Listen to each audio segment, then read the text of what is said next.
Hey guys, hope you're having a good day. Thanks for checking out this video.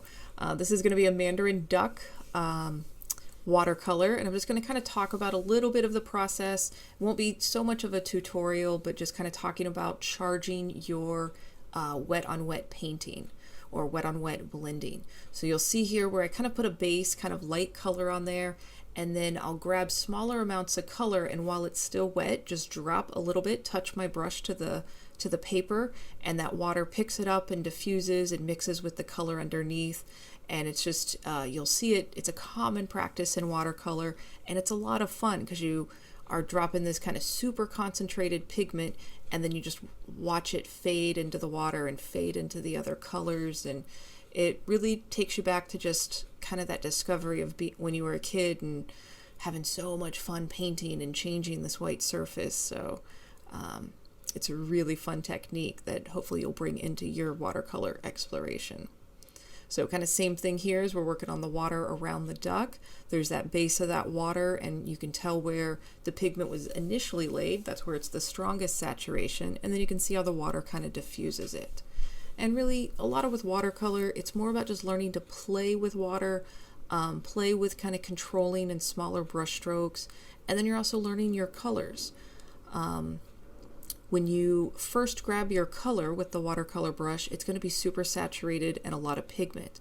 So you usually would place that in the darkest place that you want that color, and then as you keep applying some paint, it diffuses in color, so you would take that residual color into other areas, and just kind of you'll find your groove with playing with color, with playing with the water.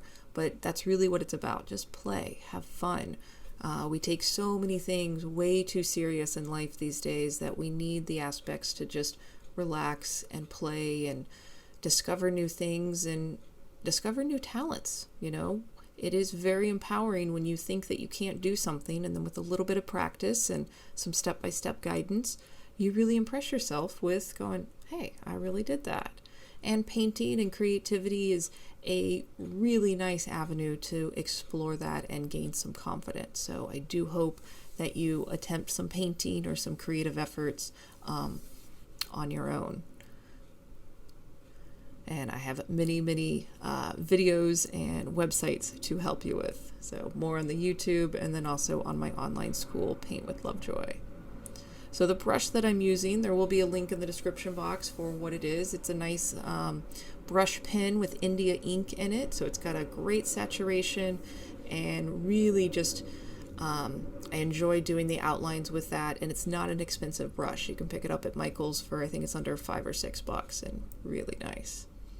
So I usually do a couple of layers. I end up treating my watercolors kind of like acrylics, and layer and probably use higher saturation of color than I should. But this is my place where I just kind of play and relax and break the rules. Like I said, I don't treat the watercolors the way they probably should be treated, and I just have fun. And that's what I want you to find for yourself for creative outlets. So try a bunch of different methods and kind of find which one is the most fun for you. And you do have to try different things to find out what works for you. And as you are exploring those different outlets, it does become a bit more about the process of painting rather than your final result, because you're always going to learn something each time that you paint.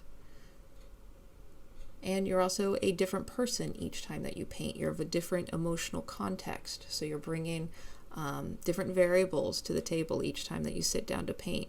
And the nice thing about painting is you just kind of escape your regular world for a little bit while you are focusing on this paper, focusing on the canvas, just stepping out of your normal structure of your life. So I hope you guys can find creative outlets, and I hope you enjoy the videos on my channel to lead you in that direction. So have a great day. Thanks for hanging out with me.